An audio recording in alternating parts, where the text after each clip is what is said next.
Good Wednesday afternoon, everyone. From Facebook, this is Seantastical coming to you guys live for a very, very, very special blog event. As today, I will be giving thanks to everyone for being there and also doing reviews of the READEMBER for the books that I read throughout early October to basically almost close to early November. So I'm trying to fix my hair because my hair is literally going split way, but we'd be fine. I think I look good anyway. So we are going to go over these books first. And first book we going to talk is actually a twofer. I mean, because it's two comic books. It's by my friend Lancer Bolton. And he's got the Duo Fantasy and the Clover Cassidy. I read this one first and read this one second. I love them both equally, and I want to actually read more of these. So what I put down on Amazon / Facebook, I said that these were very good, as I pre-mentioned. These 3 great stories, because this one's a 2-in-1, and this one's 1 in general. They are in a timeless connection. And my favorite... well, not my favorite. I mean, I can't choose a favorite, really. But my buddy, Lancer, has done such a good job here. I'm going to move my laptop so that way I'm not looking every single time out to the left. Move this a little bit. It has done a good job on these, and I'm looking forward to reading more, especially since each one had the cliffhanger on each of their retrospective ending. Sorry, I couldn't read that at first. Perfect intro to the cast of characters and the words that are placed in. The drawings are encapsulating and gets the job done in the storytelling. And I gave these a 9 out of 10, and they're worth it. They are worth buying. And just to see if people will get interested, I am interested. I want to actually read more of these. I'm just, I got bills to pay. I got so much time on my hands. But Lancer, if you were watching this was very good. I'm very happy how this started. And I'm excited to read more of your works. So get yours today. He has, I believe, a website somewhere. But yeah, it's really good. The next one. Now this one was a little tough to read because that one was quick. This one was a little tough to read because it is a little bit creative, but it's more nonfiction. It's more like a historical thing. And when my friend Robert was going through his hikes, he kind of had he had his aspect, but he has a little bit of creativity. So this Walking Home Grounds is pretty good. I would say it is on par with a lot of good biography books. And what I mentioned here, and bear with me as I actually have small font lying here, it was quite different, but a very nice change of pace than the books I have read, because mostly, if you guys know me, I read more fictional and fantasy kind of stuff. This was a historical nonfiction, but with some creativity, and it is also an outlook of Wisconsin home grounds, which is basically my home city. My home state, should I say, because Waukesha is my home city, but he does go through a little bit of Waukesha in here, but it's more everywhere of the glacier ice trail that's throughout Wisconsin.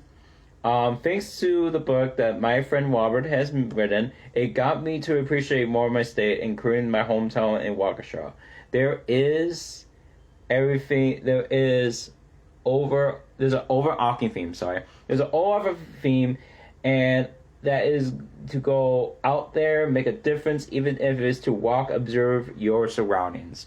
And thanks to this, I actually started walking, especially since this was when I was working at Fisher Barton, and we have a wellness bonus where we actually had to be active and stuff. So I like to actually just walk around and stuff. So I just put my steps in, and I actually like hiking once in a while, like once a week or twice a week if it's not cold, obviously.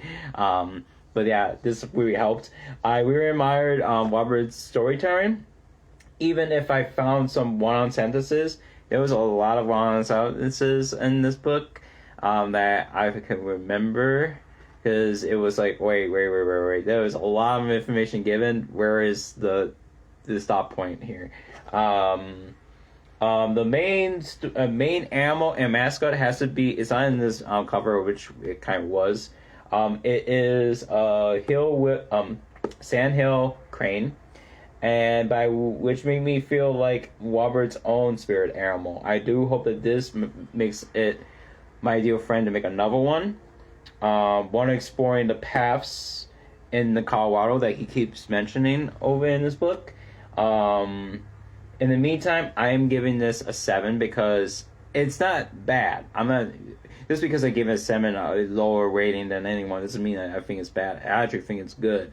It's just, it's not really my cup of tea, but maybe I will admire about a lot of stuff. So, good job, Robert. You made me admire a lot, especially your writing. So, good job on that. This next book I actually do like. I think. See, this is tough because I like certain books, but this one has to be my second favorite so far, I guess, out of this bunch. So my friend Hal has made this book back in hold on, give me a sec. Back in 2018. This is a rewrite. Well, not a rewrite. It's basically a revision and everything. It's really good. It's basically a man just turns into a bird. And it was because of medical reasons. I'm not going to spoil much of it, but it's really good. It really got me tearing up and actually rooting for the good guys and, taking care of, corrupted corporations and stuff. So, not exactly. Eagle Axtic. I can't even say exactly. Exactly. Isn't that how you say? I don't know what I was going with. I was trying to say exact. Excellent. That was excellent. I can't even speak my own freaking writing. I tried. I guess I was experienced. Basically, ego and excellence. So, ego excellence.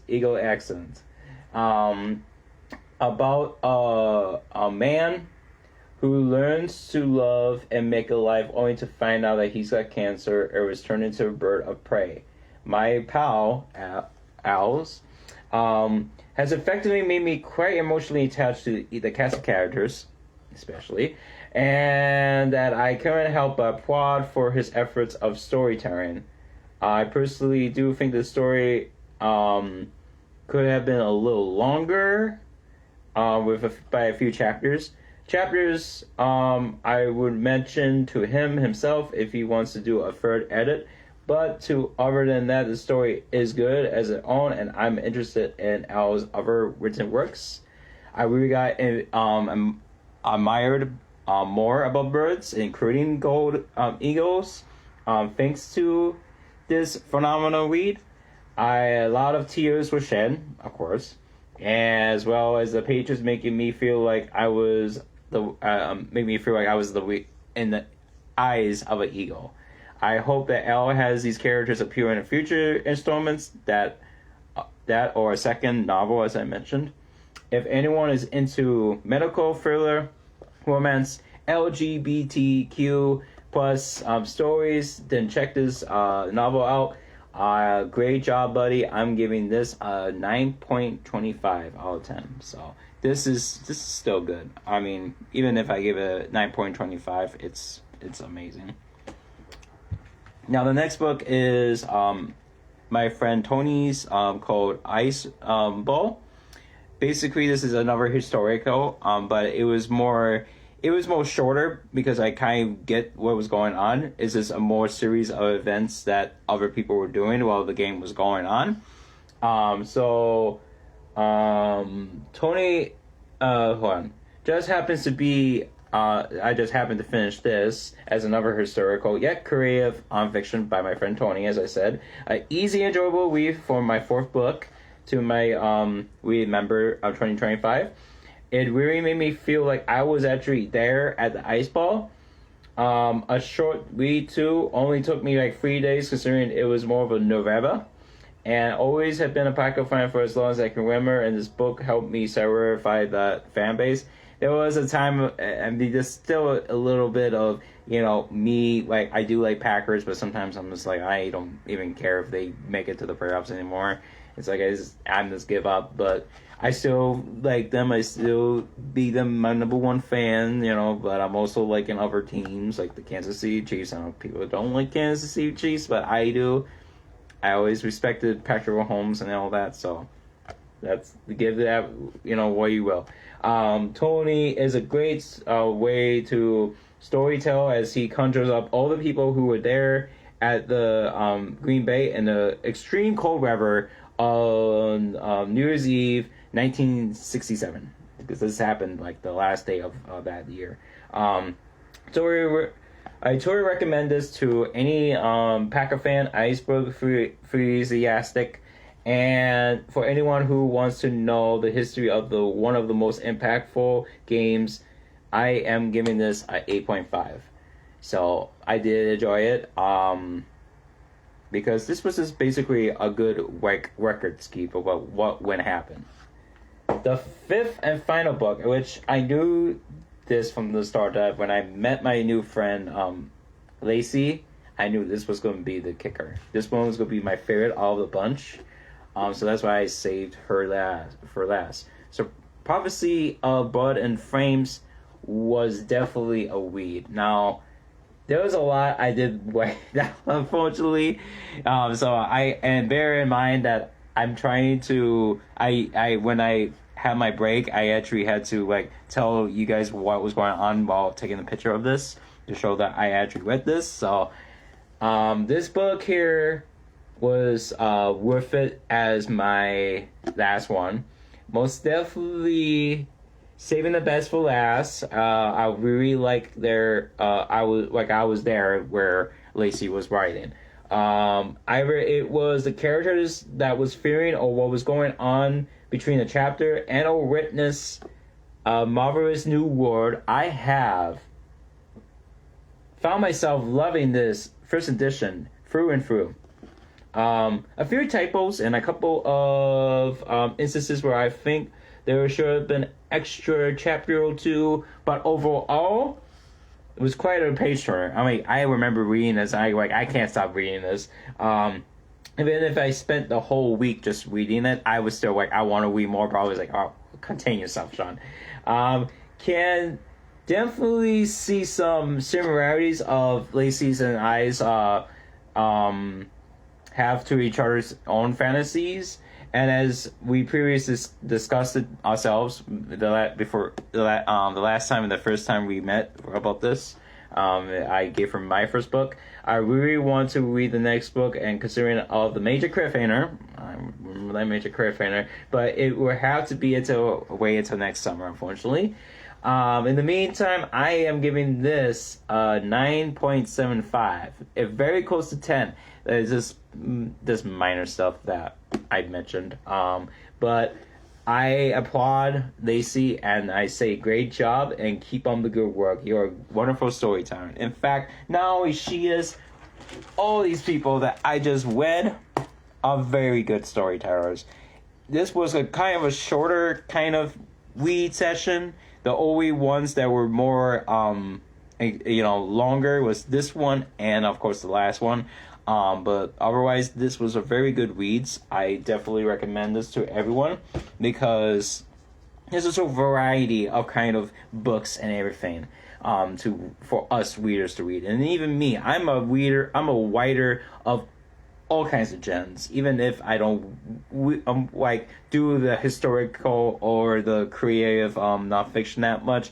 I am still getting my heart out there for the other stuff, and even giving out people, hey, you guys should check this book out and check my friends out who have been writing this because they need some feedback and everything, because when you do these reviews for us, it really helps. And I want to thank those people first and foremost. And thank you for actually taking your time to actually review the kinds of stuff that you're reading or doing all kinds of stuff, because that helps keep the algorithm to keep at state for us to actually get on top of it. Also want to thank those people that I read, because you guys made me inspired to actually write more and stuff. But right now I'm taking a break, as you guys know, but I am still always making notes about something. Either it is about my current book that I'm writing, or the current short stories that I have planned down the line. Because as you guys know, over here, the star chart, I have a lot of ideas. But I do want to thank everyone that has been there for me since day one. It actually has been 5 years, but it's been going on to 5 years.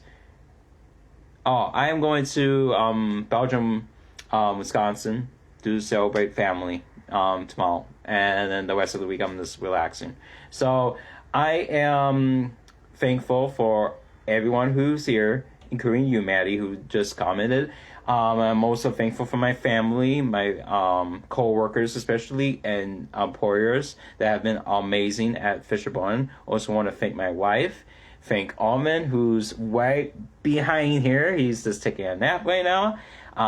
Thanks to basically literally everyone. I'm blessed. Thank God that I'm still alive and I'm still able to actually express myself by writing certain things and taking care of the stuff that I want to do for my life. So thank God for everything. So yeah, I hope you guys have a wonderful Wednesday and a phenomenal Thanksgiving Thursday, because we all need it. We all need to sleep and eat well and just be with loved ones, especially when life is just too short. So I hope you guys enjoyed this as much as I did, because you guys know I always want to do this.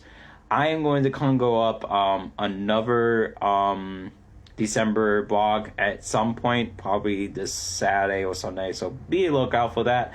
I am going to just chill for the rest of the evening because I need to. I am a little tired. We're watching both Has-Been Hotel and Wicked for Good. Kind of, tired me out last night, so I am going to just rest up. I hope you guys enjoy this, and I'll see you guys all next time. Peace out.